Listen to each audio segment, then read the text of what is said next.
right, friends, thanks for coming to Bible study this morning. Great to have you all here, especially since we're able to enjoy some extra special little treats today. If you're watching this, if you would come to Bible study, you would have had ham and turkey and cheese and crackers and veggies and cookies and cupcakes and all sorts of things, but you chose to stay home, so I'm very sorry for your loss. We're going to keep rolling along in our study of the life of Jesus. While I was doing my studying this week, I ran across an answer to a question, a better answer to a question than we had, than I was able to give last week. So last time, I believe it was Robert said, 10th hour. How is the 10th hour 4 o'clock in the afternoon? Was that you, Robert?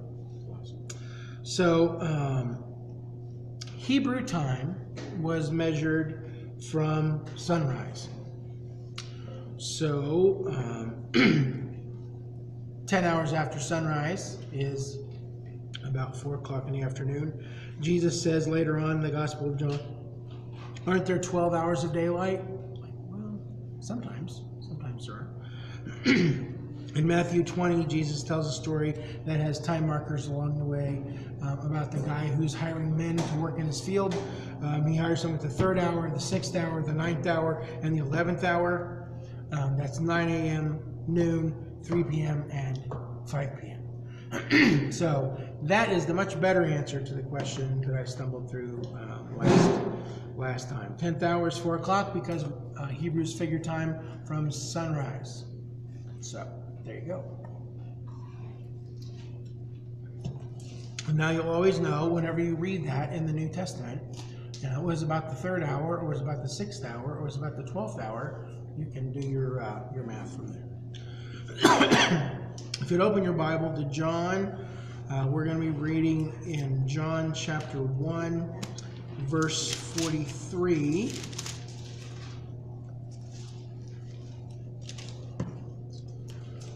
And I will apologize because I left my phone at home on the charger, which is where my fast Bible is. Sorry about that. John 1, verse 43. The heading in my Bible is Jesus calls Philip and Nathaniel. I might say, calls the disciples.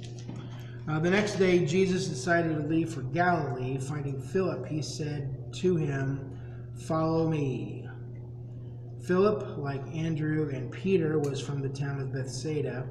Philip found Nathanael and told him, "We have found the one Moses wrote about in the law, and about whom the prophets also wrote, Jesus of Nazareth, the son of Joseph." "Nazareth? Can anything good come from there?" Nathanael asked. "Come and see," said Philip. When Jesus saw Nathanael approaching, he said of him, "Here truly is an Israelite in whom there is no deceit." "How do you know me?" Nathanael asked. Jesus answered, "I saw you while you were still under the fig tree before Philip called you."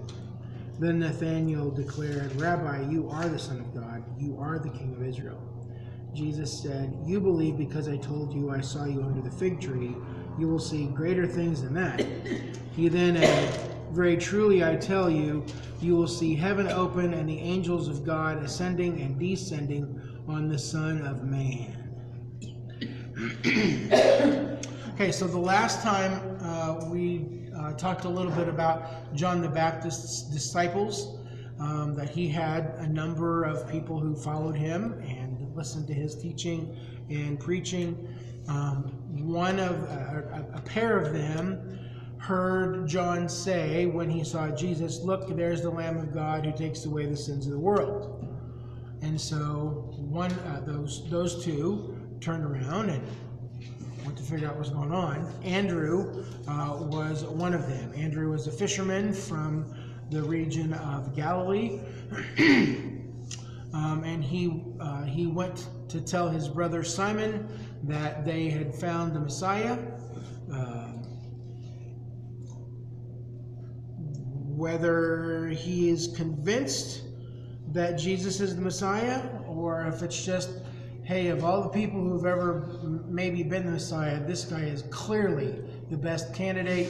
He is the most likely one to be the Messiah. We don't really know, but he went immediately to tell his brother, and they both came to meet Jesus, and Jesus gave Peter a new name, which we talked about last time. So, the first two disciples are Andrew and his brother Simon Peter, and now they are joined by two more.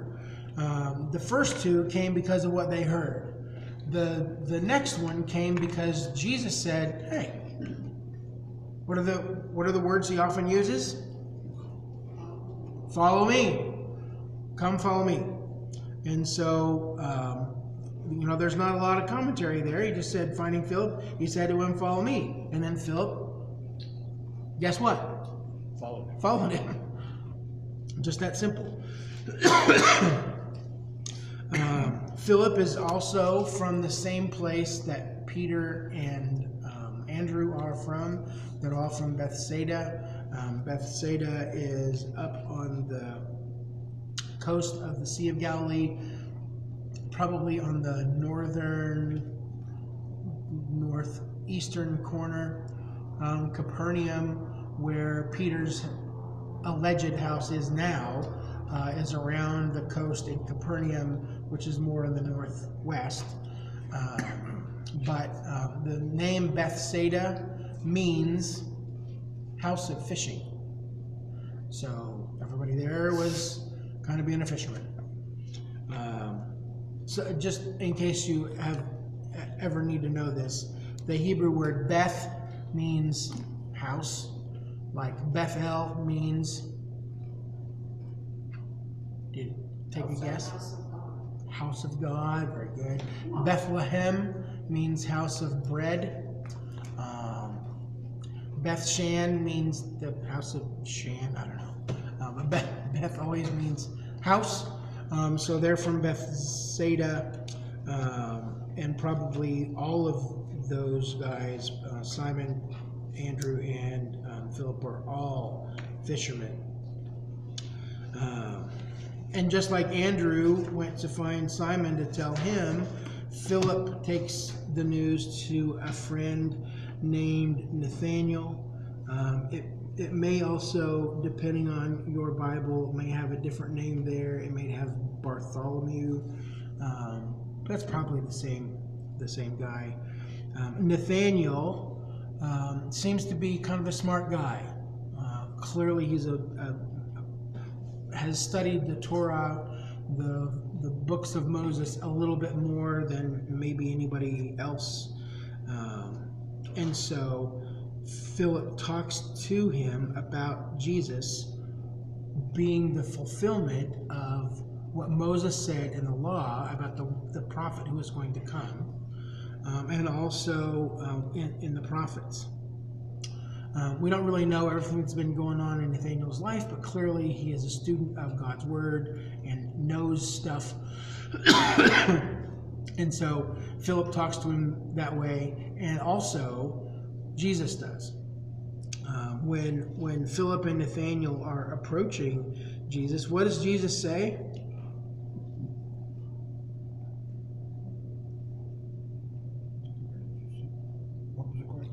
What does Jesus say when he sees Nathanael? Verse 47. "Here truly is an Israelite in whom there is no deceit."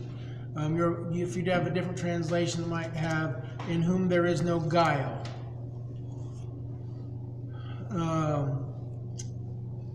And this would be, I guess, probably mostly speculation, but a couple of commentators said that it's clear to them that what Nathanael has been doing is that he's been sitting underneath the fig tree reading. He's been studying. And what he's been reading is the story of Jacob. And the story of Jacob and Esau, the twins of sons of Isaac. Jacob was a tricker and a prankster and a kind of slippery, I guess. He cheated his brother out of the birthright and the inheritance. Esau was going to kill him, and so his mother sent him away.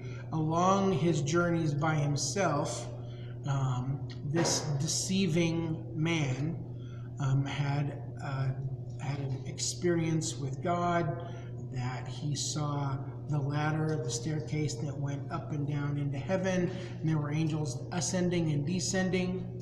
This ringing any bells? We are climbing Jacob's ladder. Anybody? Yeah.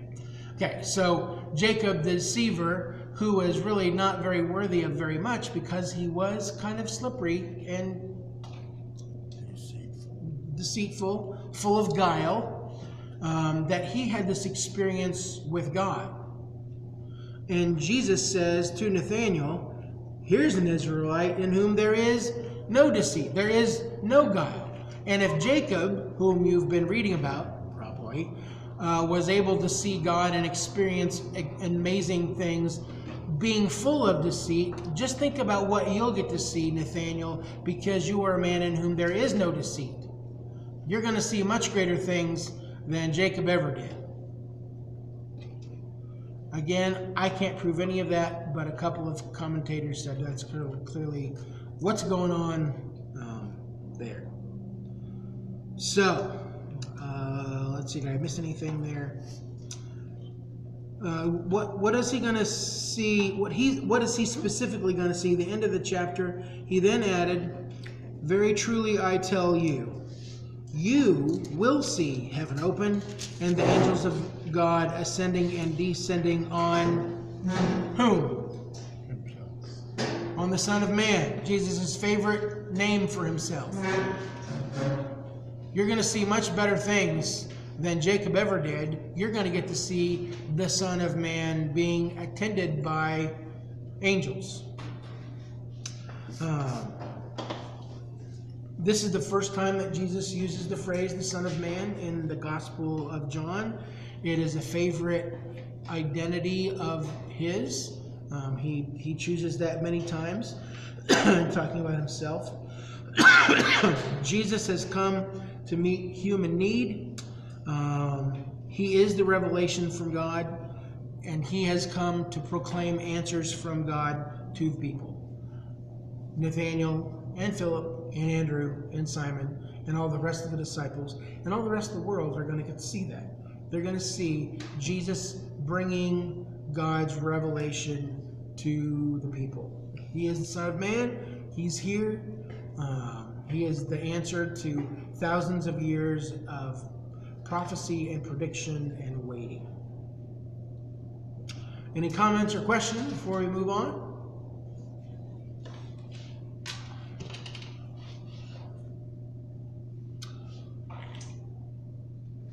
Okay, well, I didn't tell you, that Philip's name means lover of horses. I don't know if you care about that, but I got to be Philip in our Last Supper drama about 30 years ago, and I was thrilled that, as a lover of horses, I got to be Philip to do that. So anyway, Philippos. All right, so we probably ought to talk a little bit about the word disciple as well, since Jesus now has at least 4 of them. A disciple, the Greek word is mathetes. Mathetes. Somebody who is a mathetes is an adherent, a pupil who learns by both use and practice. So it's not just about being a student in a class with books and absorbing information. It is somebody who's taking the information that they're seeing and hearing and immediately putting it into practice. Following the leader is what being a disciple is really all about. By the time we get to the book of Acts, the word mathetes refers to all the people who confessed Jesus as the Messiah. So we would call them now just a Christian. Okay? But we can't forget what the root of the word means. If we say that we're disciples of Jesus, that means that we are followers of a master teacher, and we are learning by putting things into practice. Can you think of any other areas where that kind of relationship exists? I don't have a set list of answers for this. I'm not fishing for anything. I'm just curious if you think that there are other relationships where the learning is done by practicing what's seen and heard. It would be with children and their parents. I mean, that's how babies learn. Okay, that's the way that children learn from their parents. Here's how we use our fork. Here's how we use our spoon. Here's how we brush our hair. Okay? Mechanic school. They don't just hand you the Chilton manual and say, figure it out. Okay. All right. Joanne? For me, it's listening to you on Sunday morning. And here. Okay. And teacher, serious student relationship. You hear about, writers in the past and the works that they did, and then they'll talk about this other person who was a disciple of that great writer or somebody who's scholar. Kind of follows along that same pattern. Yeah. I think about teaching my kids to drive. I did not just say to Cole, all right, here's a stick shift. That's the clutch, that's the brake, here's the gears, here's the pattern, and go. That would have been disastrous. There would have been pieces of transmission all over the parking lot. But I drove for a while and was very clear about how the shift pattern worked and how it ought to go and what we wanted to always do and what we wanted to never do. And then we switched spots and he drove while I gripped the handle of the door and hit the imaginary clutch on my side of the car. So probably there are many ways, many different areas of life where we do this kind of learning. Not just, here's the lesson, here's the information, now go live long and prosper. There's not a lot of that. Some of the most important lessons we learn are this way, where we learn by use, we learn by practice. Cooking, driving, gardening, relationships. There's lots of different areas where we learn that way. Okay? Are you ready to move on? All right. Well, we're going to keep rolling here in John with chapter 2. John 2, 1 through 11. Jesus and his family and his disciples have been invited to a wedding feast in a small town. Let's read the text here. On the third day, I have no idea what that means. No scholar can say for sure. The third day of what? Third day of the week? Third day after his baptism? Nobody knows. On the third day, a wedding took place at Cana in Galilee. Jesus' mother was there, and Jesus and his disciples had also been invited to the wedding. When the wine was gone, Jesus' mother said to him, "They have no more wine." "Woman, why do you involve me?" Jesus replied, "My hour has not yet come." His mother said to the servants, "Do whatever he tells you." Nearby stood 6 stone water jars, the kind used by the Jews for ceremonial washing, with each holding from 20 to 30 gallons. Jesus said to the servants, "Fill the jars with water." So they filled them to the brim. Then he told them, "Now draw some out and take it to the master of the banquet." And they did so. And the master of the banquet tasted the water that had been turned into wine. He did not realize where it had come from, though the servants who had drawn the water knew. Then he called the bridegroom aside and said, "Everyone brings out the choice wine first, and then the cheaper wine, after the guests have had too much to drink. But you've saved the best till now." What Jesus did here in Cana of Galilee was the first of the signs through which he revealed his glory, and his disciples believed in him. We'll throw verse 12 in as well. After this, he went down to Capernaum with his mother and brothers and his disciples. There they stayed for a few days. All right, so Jesus and all of his entourage have been invited to a wedding in Cana. Cana of Galilee.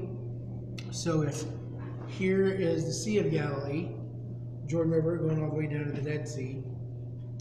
Cana is north of Nazareth, which is over on the west side. Cana and Nazareth are probably 8 or 9 miles apart, so a day's walk.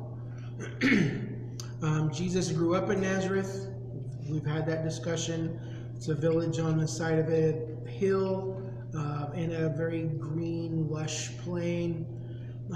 Cana is north of it and closer to the Sea of Galilee. We don't know whose wedding it is.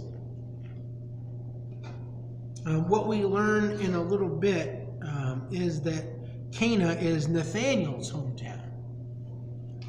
We learn that in John chapter 21, verse 2. So maybe this is, Nathanael has become a part of the group of disciples, and he says to them all, hey, my cousin's getting married this weekend. Why don't you all come to the wedding? Or it is, for my money, in the movie that I will write, it is a relative of Jesus, and that's why Mother Mary is so concerned, because she doesn't want to see friends or family be embarrassed because they've run out of food and drink for the wedding. Here's what we do know about the wedding celebrations. Yes, ma'am. Can I make a comment on the third day? Sure. So when I was in Israel, our guide, who was Jewish, said that the third day is Tuesday, and still in Israel today, Tuesday is the preferred day to do. Really? Yeah. Huh. One moment while I make a note.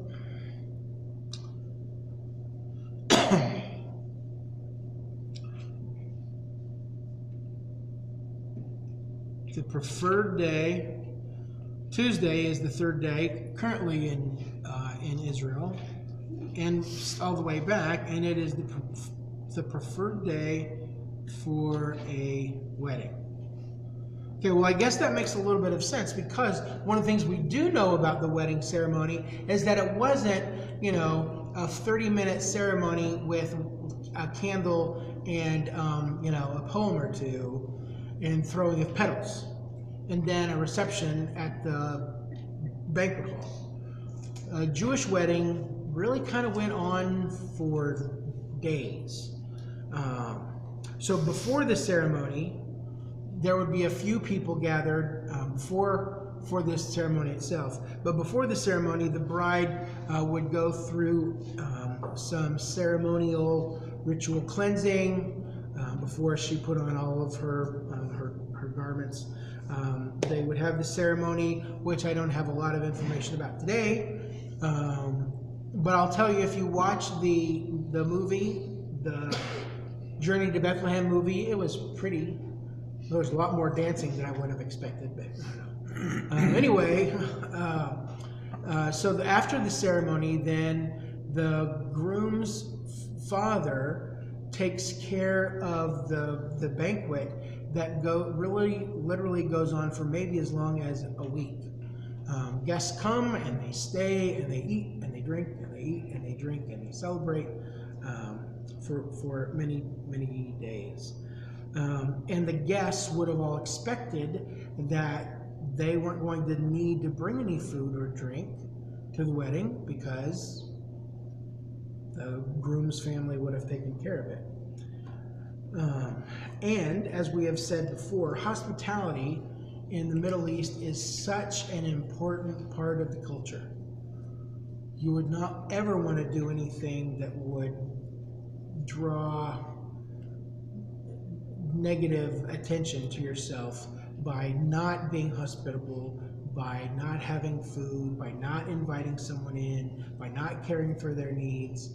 And so at some point through this wedding ceremony, Mary comes to Jesus to make a report.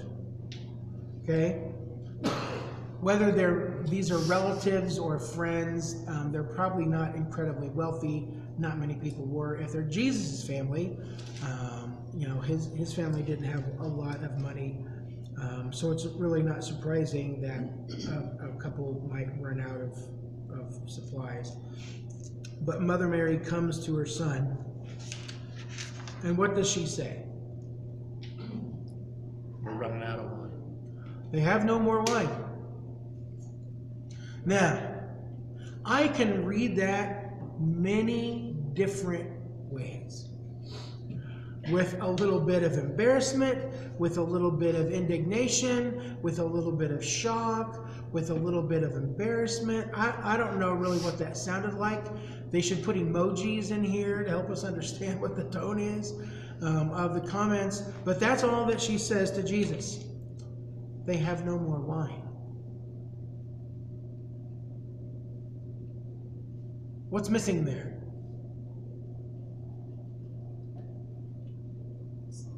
A request? A request or some context. What is it that Mary believes Jesus is going to do? Well, she clearly believes he can do something because she comes to him and says, they have no more wine. But it doesn't say, they're out of wine. Son, do something about this. Maybe it's understood. He just knows his mother. He's been around her for 30 years. He knows his very Jewish mother and the way that she operates. I don't know. But all she says is, they have no more wine. I guess I sort of see that even though there hasn't been a miracle yet recorded, that Mary believes that her son Jesus is capable of doing something to deal with this issue. She knew somehow he could solve the problem. And even though her statement isn't very clear to us, it seems abundantly clear to Jesus. He absolutely knows that she is expecting him to do something, because what's his response? What does that have to do with me? What does it have to do with me? Why are you involving me? In English, most translations have, woman, why do you involve me? And that sounds a little snippy, a little salty. Woman, leave me alone. I'm at a party. I don't think that's the case. It would have been out of character for Jesus to talk that way, because that seems a little disrespectful. But we lose a little bit of the tone in translation. What he says is more like, madam, or in my own words, sweet woman. What does this have to do with me? I'm not sure what you're asking me to do, Mom. What do you want me to do? And then, as that's the only response that's recorded, essentially, Mom, what do you want me to do? I have a question. Yes, ma'am. Do you think that he was trying to be an example and teach how to ask for what you want specifically? Like when you come to him, I hadn't considered that Jesus is trying to teach us how to make a request, but there's holes big enough in this story to drive a truck through. So, sure, if we're going to make an application that we're going to learn from Mary, the answer would be, just be clear. Don't make God try to guess what it is that you'd like. He knows our hearts. He knows our minds. He knows what she's looking for anyway. So just ask for it. I mean, because that makes sense with the ask and you shall receive, you know? True, it does. But all he says is, why are you getting me involved? My time has not yet come. most commentators feel like this is probably a comment to his mom that he doesn't believe it's time for his ministry for him to turn this page in his ministry, to start showing to everybody who he really is, and that may be the case. But with only that answer, why, Mom, why are you getting me involved? Mary turns to the waiters at the wedding and says, do whatever he tells you. So she clearly, Just like a mother. yeah, she is clearly expecting that Jesus is about to do something, because she says he's going to give some orders. Do it, whatever he asks for. Which is another reason why it would seem like to me that maybe there's some kind of either close friendship or a close family relationship with this wedding bunch. And so, again, having never seen Jesus perform a miracle that we're aware of, Mary comes to trust that Jesus can resolve her problems. Well, because he was the miracle baby. He is the miracle baby. She had an awareness. If you look at some of the apocryphal or sketchy versions of Gospels that exist out there, there are stories of Jesus as a child performing little bitty miracles, more like magic tricks.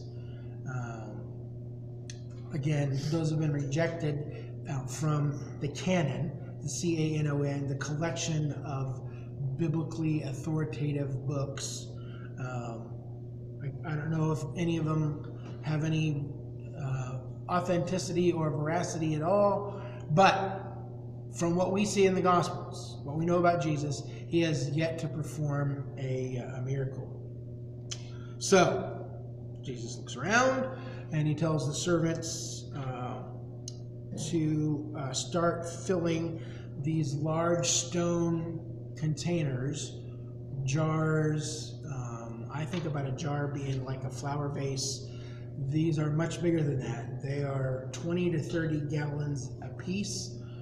So they're big vats. Again, they have this water at the wedding because a part of the wedding feast, I mean, you're there for days, you're going to have to wash your hands over and over again for the meal. Plus, there's water that's collected for the ritual bath of the bride. There may be other ceremonial cleansing that's taking place. So these stone jars, these big barrels are there, and clearly they're kind of empty at the moment. So Jesus says to the servants, the waiters, start filling those vats up with water. Now, I can't remember if I read it someplace or if I just had the question. I probably read it. It's interesting that Jesus gives instruction to these servants to do something, to fill the jars with water. Like, why would he do that? Because he has the ability to just blink them full of sweet red wine all on his own, from empty to full, just like that. He creates things later on in his ministry from scratch, out of thin air. Why does Jesus tell the servants to start filling the jars with water? And here's the answer that I have come up with.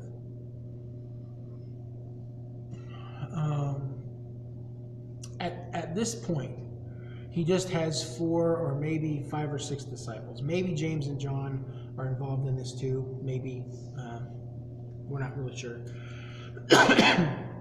Peter and Andrew, James and John, Philip and Nathaniel. Maybe. His mom knows what's going on. The servants know what's going on. But that's it. It's not like he stood up on top of the table and said, excuse me, clink, clink, clink, clink, clink, clink, ladies and gentlemen, I want to draw your attention to the fact that there is no more wine and we're about to fix that problem. I think that it's possible that this is another sign of Jesus' gentle compassion and concern for somebody else. Hey, you guys, the water jars are empty. Why don't you go fill them? Because that's going to happen anyway. Go fill up those jars. And nobody's going to think anything of it because the jars are emptied and filled all the time. Normal occurrence. Yeah, this is just SOP for a wedding. So the servant's got to fill up the washing jars.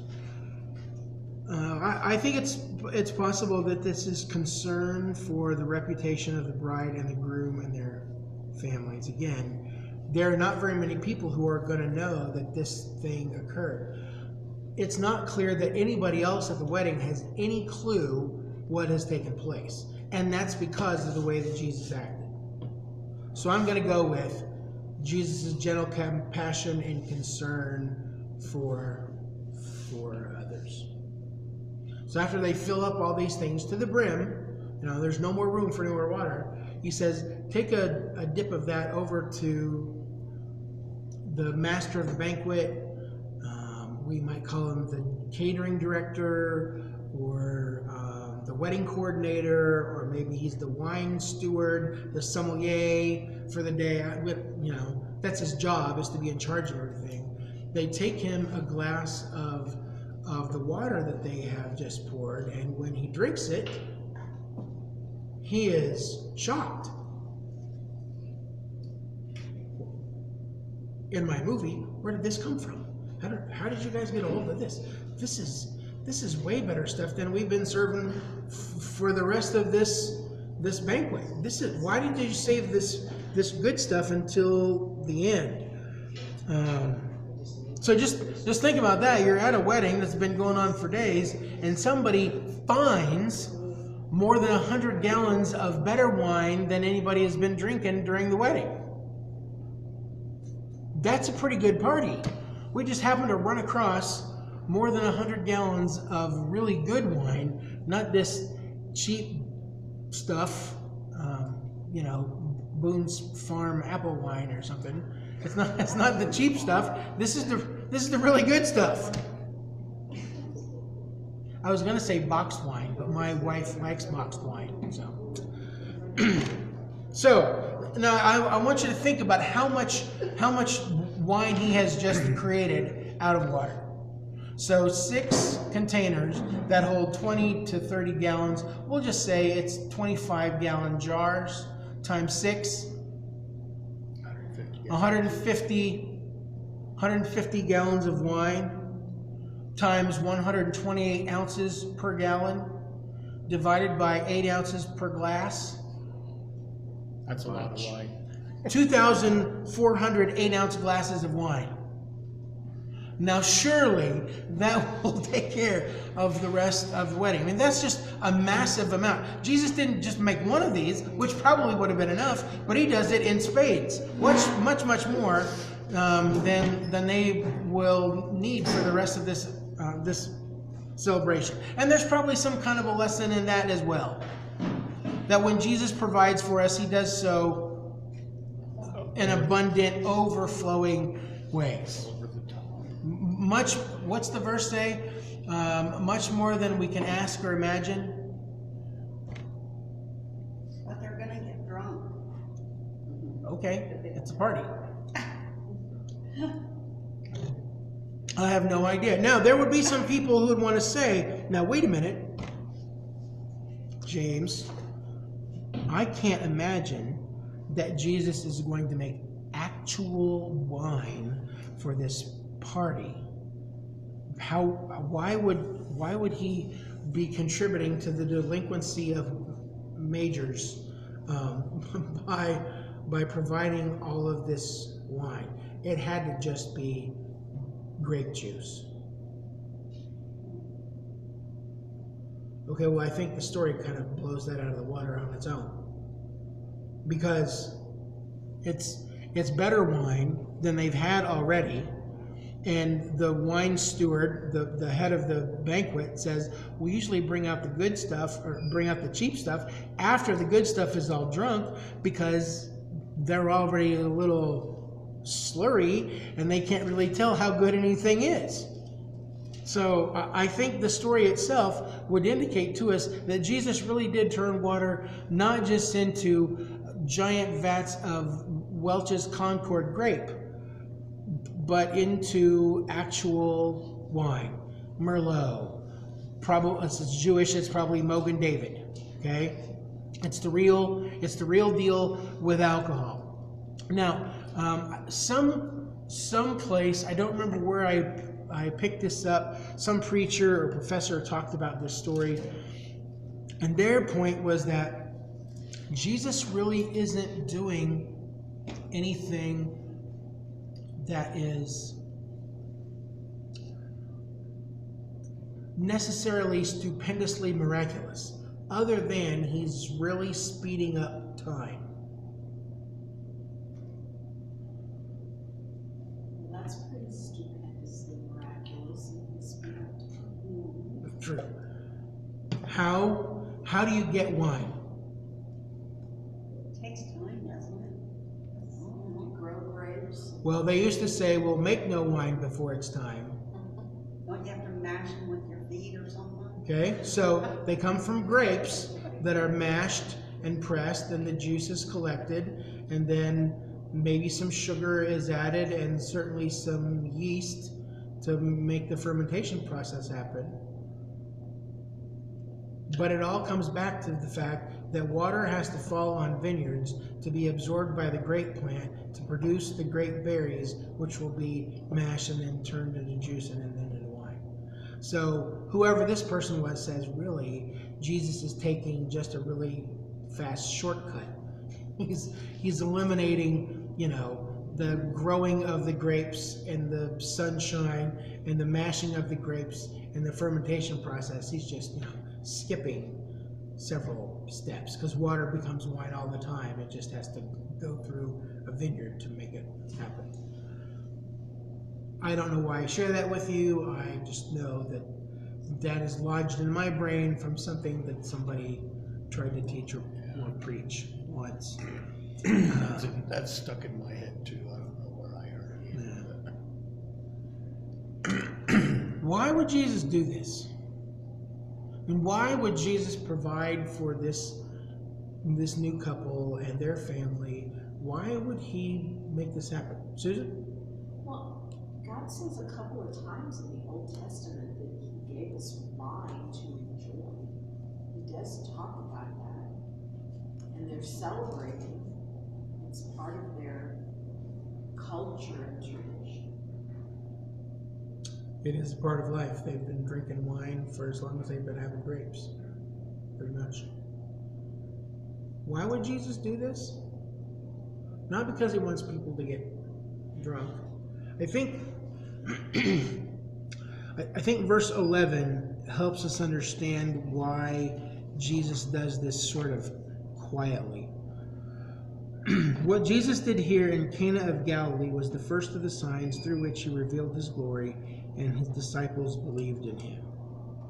Okay, so I think in this one act, you have to look at it from two different perspectives.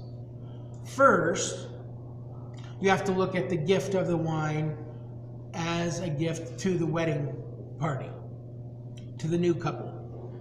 He's giving them a gift, which is very nice. I mean, that's a lot of wine. A lot of wine. And I'm guessing that they probably were able to, sell off part of it. He probably has funded their honeymoon. So there's a gift that Jesus makes to the couple, but also in the gift of the wine making, that's for the disciples. In the miracle of the winemaking, that's for his disciples. So they will believe that he is not just a really awesome guy. He's not just a really cool teacher, but he has supernatural abilities. He makes this miracle happen so the disciples will believe in him. And gradually, Jesus is going to reveal more and more of his power to the disciples over time. The rest of his ministry they're occasionally going to go, oh, wow. Remember, oh, wow. More and more, they're going to understand who Jesus really is. Now, this next piece, I think it's maybe a little sketchy, but somebody who has degrees thinks that this is a much better way to understand this. So here's what this scholar said. In an extremely symbolic way, this miracle mirrors how Jesus' sacrifice transformed the rituals of the law into the gospel of grace. Water for purification, ritual, and ceremony is transformed into wine, which is always a symbol of blood. That may be a little bit of a reach for me. It is an interesting idea that what Jesus is doing is showing in his first miracle that we're coming into a new era. It is not about ceremony and ritual and adherence to the laws of Moses. Now it's going to be all about grace, blood. The cup of wine is going to take a much more significant role. If I'm making the movie, there will be a flash forward to Jesus holding a cup of wine at the Last Supper when he turns this water into wine. I can't really say for sure that that's what Jesus had in mind, but it is an interesting idea. What we really do know for sure is that this is the first of the miraculous things that Jesus does with an audience, and we should recognize a couple of truths about the miracles that Jesus performs. First, real miracles of God are not for entertainment. They send a message from God, or they send a message about God. So if you went to Jesus and say, hey, can you make a donkey for me? The only way that he would do that is if there was a revelation from God that would be made evident in the presentation of the donkey. He doesn't just do, this isn't magic tricks. He's not the birthday clown who comes over with balloon animals and stuff to keep people entertained. It's not just to show off his power. There's always a reason and a purpose. There's always a message behind the miracles that Jesus performs. And second, Jesus' power comes from his own divine nature, which again show us that he is not some sort of wizard or sorcerer or warlock.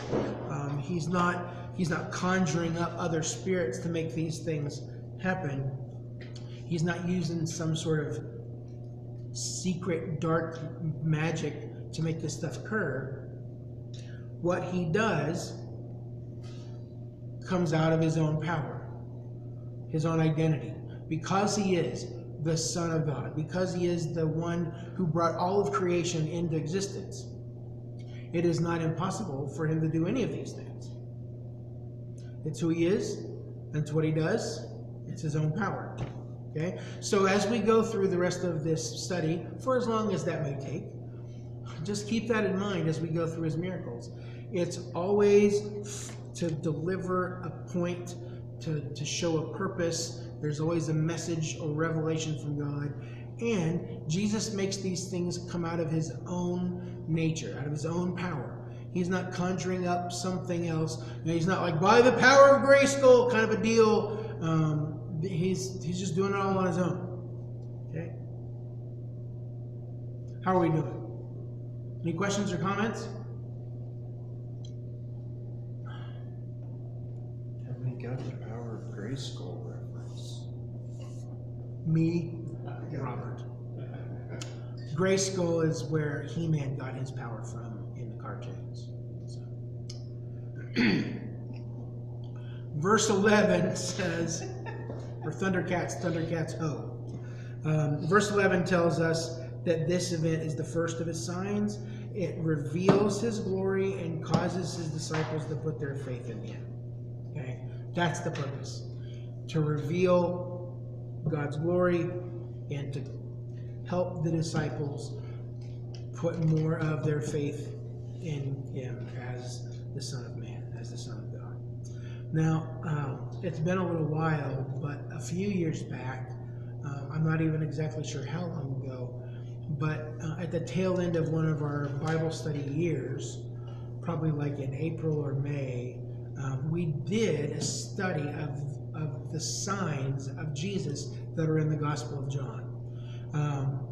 There are at least 7 specific signs referred to in the Gospel of John that show Jesus' special relationship to God.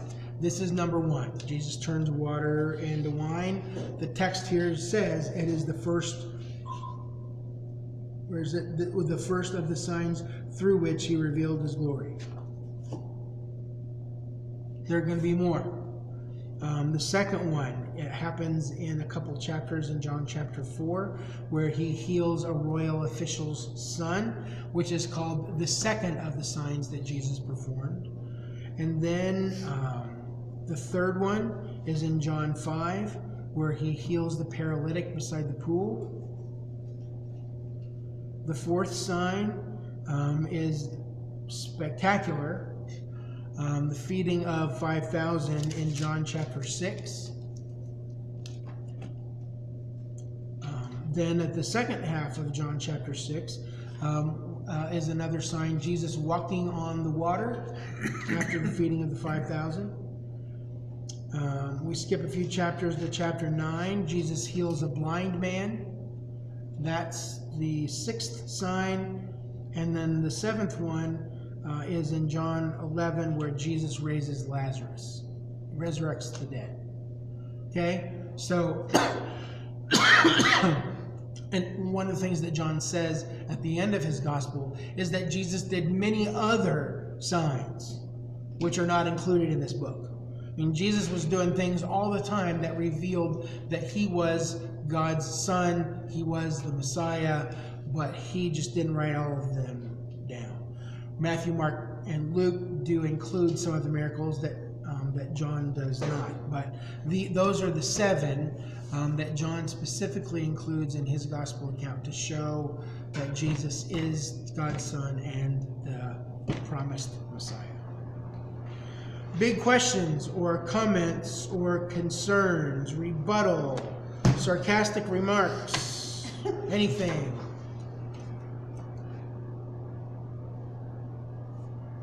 No? Roberts. Forgive my lack of knowledge here.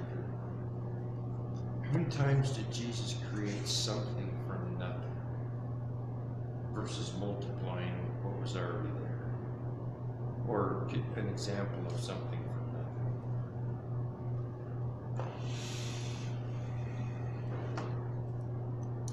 Besides universe. Besides the universe, what else did Jesus create from nothing? Well, I guess some of that, my answer to that question would depend on what you believe happened at the feeding of the 5,000. Okay? Jesus has got this big basket. He's got his hands in the basket where there's fish and bread.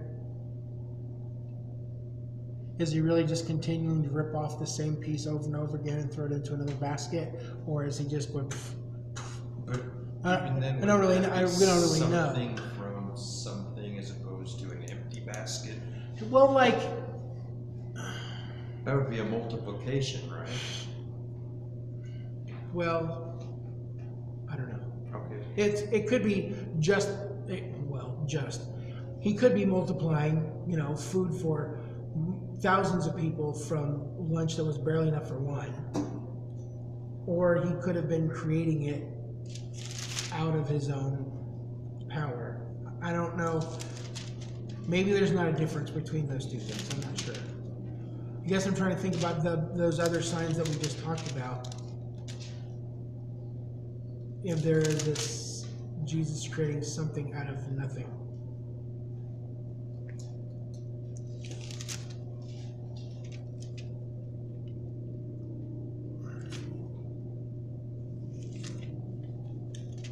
I have to give that some more thought.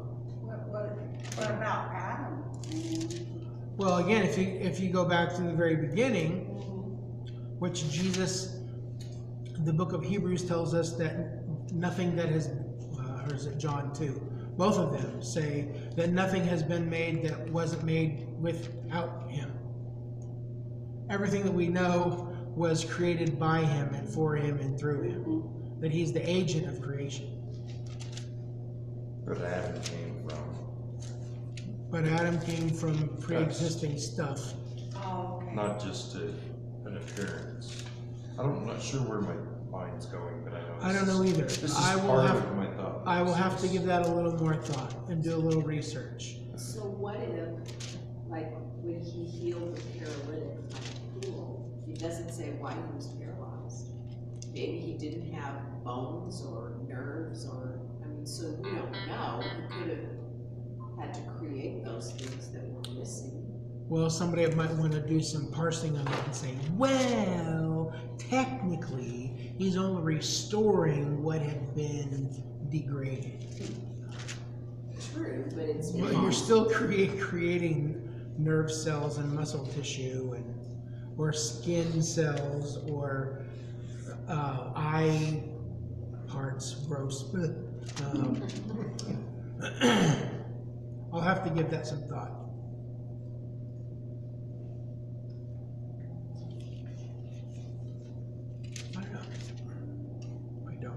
I don't have an answer to that question. Is there an example of Jesus creating something out of nothing? I don't know. I cannot immediately think of one. I'll have to give it some more work. So, the next time we get together, we'll be cruising along into more study of the life of Jesus. I cannot promise that there will be snacks. Sorry. This was more than snacks. That was like full-on lunch. Well, you're welcome. Brunch, it was good. All right.